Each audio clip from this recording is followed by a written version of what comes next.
When I first saw that Buckingham Palace statement come out, I had to read it twice. Not because it was shocking, but because I honestly couldn't believe they actually did something. After years of staying quiet, covering things up, and giving no comment vibes, King Charles has suddenly started a formal process to take away Prince Andrew's titles, styles, and honors, and I laughed. Not because it was funny, but because it was so expected. The timing, the words they used, the carefully picked tone. It all screams royal damage control, not real justice. They actually wrote, "His Majesty has today initiated a formal process." Initiated. Not removed. Not took away. Initiated. That one word tells you everything you need to know. The palace isn't actually taking action. They're just pretending to. They could have said removed, but that would have sounded final, like they really meant it. And that's not how they work. They always leave the door a little bit open just in case the backlash dies down and they can quietly undo it later. When it comes to Andrew, holding him responsible is always optional. So yes, Andrew will now be known as Andrew Mountbatten Windsor, no longer Prince Andrew, Duke of York. It sounds like a huge fall from grace until you realize it's basically just changing his name tag. He's still royal blood, still protected, and still living a life that regular British people can only dream of. This is less about consequences and more about a cosmetic makeover. And the so-called eviction, please. The statement itself admits that his lease on Royal Lodge has given him legal protection to stay there all these years. Translation: the palace has been protecting him legally and financially while pretending their hands were tied. But apparently the king finally had enough. Or actually, he had enough bad press. The palace says Andrew has been given notice to give up the lease and will move to alternative private accommodation. That phrase, alternative private accommodation, cracks me up.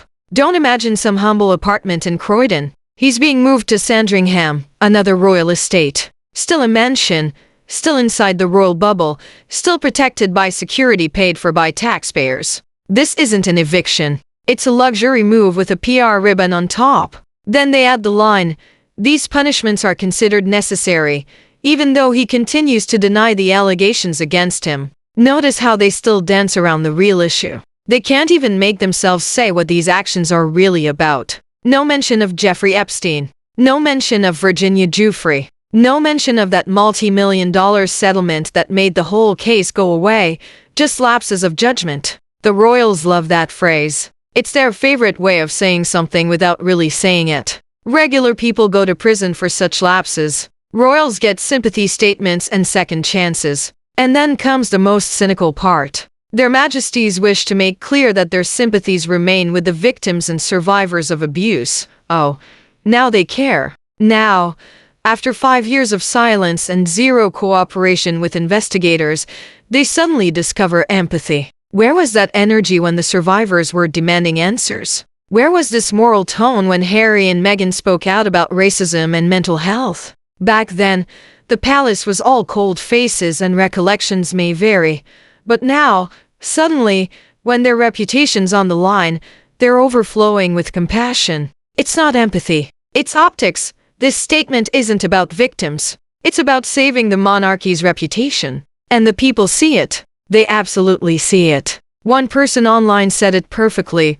He's lost nothing. He's still being provided with a large house on a private estate. And if the stories are true, his ex-wife will also have a house. Oh, and he's still not talking with the FBI or the Met. Deflection and distraction. That's the truth. Andrew hasn't lost comfort, money, or freedom. He's just been moved out of public view. Another person wrote, "Wow, the monarchy is ruthless when it comes to its own survival. That's the monarchy in one sentence. They're never ruthless." Someone else said, "Now Charles mentions the victims and survivors. They've known about all this for a very long time. Why didn't they do something then? They're only doing it because of public opinion." Exactly. This isn't a moral awakening. It's crowd control. They saw the polls dropping and decided to act. The monarchy doesn't change. It reacts. And my favorite comment of all, suddenly distancing from Andrew shows they clearly think he's done something wrong. And if Charles and Camilla's sympathies are with victims of abuse, shouldn't they want actual accountability? Where's the call for a full police investigation? That's it right there. You can't claim to stand with survivors while avoiding any push for legal consequences. It's the hypocrisy of it all. They want the praise for being compassionate without doing the hard, uncomfortable part, demanding justice. Even royal experts couldn't spin this cleanly. Chris Ship from ITV posted, "Breaking. The man once known as Prince to be called Andrew Mountbatten Windsor. He is also out of Royal Lodge and going to Sandringham. This is the king having enough of his brother." Palace sources say there have been serious lapses of judgment by Andrew while he continues to deny the allegations against him. Then he asked a golden question. So what's the difference with 2 weeks ago? Then Andrew had agreed not to use the title. Now he's being removed from the peerage role to ensure the title cannot be used officially. And that's when you realize how absurd it is. There really is no difference. 2 weeks ago, Andrew had already agreed not to use the title. Now they're making it official with paperwork.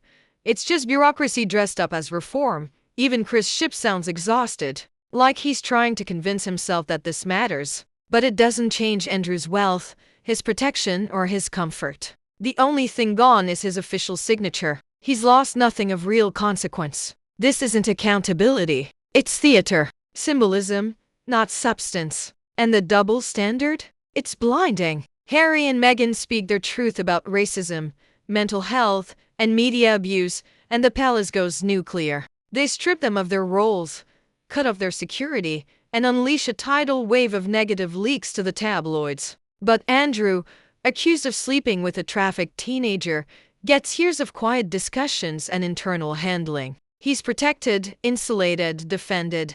The same monarchy that tried to ruin Meghan for daring to wear colored nail polish can't even say the words wrongdoing about Andrew. So why now? Why October 2025? The answer is simple. The pressure became unbearable. The monarchy's image is crumbling. The approval ratings are dropping. And every time they try to project virtue, Andrew's scandal drags them back down. Every new appearance by Harry and Meghan, every act of charity, every award they win reminds the world who the real problem in the royal family is. And it's not the Sussexes. It's the men who hid behind royal walls while the palace hoped we'd all forget. And the hypocrisy got too loud to ignore. You can't preach about service and honor while letting a man accused of abuse live in a palace. You can't brag about modernizing the monarchy while clinging to the same old cover-ups. So Charles finally acted, not out of conscience, but out of survival instinct. He's trying to save the institution before it's beyond repair.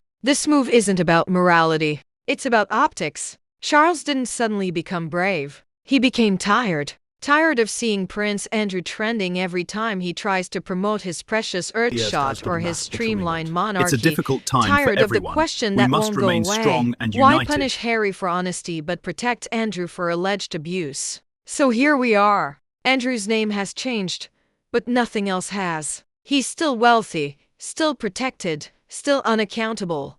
The palace wants the headlines to say, "King Charles takes decisive action." They'll feed that line to friendly outlets. And sure enough, we'll get the usual puff pieces about duty above family. But the internet isn't buying it. The comments, the experts, even royal fans, they all know this isn't a clean break. It's a performance. If the palace truly believed in accountability, Andrew would be sitting in a courtroom, not another royal residence. If they truly cared about victims, they'd admit how long they ignored them. If they truly wanted reform, they'd apply the same rules to everyone, not just the easy targets like Harry and Meghan. But they won't, because that's not how the monarchy works. The crown always protects itself first. That's the lesson of this entire saga. They waited until the outrage became impossible to silence, then acted just enough to calm the storm. And when the noise dies down, they'll slip right back into old habits. Andrew's titles are gone, but the institution that enabled him remains untouched. They'll hope this gesture makes people forget, but people aren't forgetting anymore. The palace can spin all they want. The public has receipts, memories, and social media. The illusion of royal integrity is cracking. So, no, I'm not clapping for King Charles's decisive action. It's not decisive. It's desperate. It's too late, too little, and too transparent. The monarchy is trying to scrub its image while pretending it never looked the other way. And for once, the world isn't fooled. Andrew Mountbatten Windsor may have lost his titles, but the monarchy has lost its credibility, and that's a far greater fall.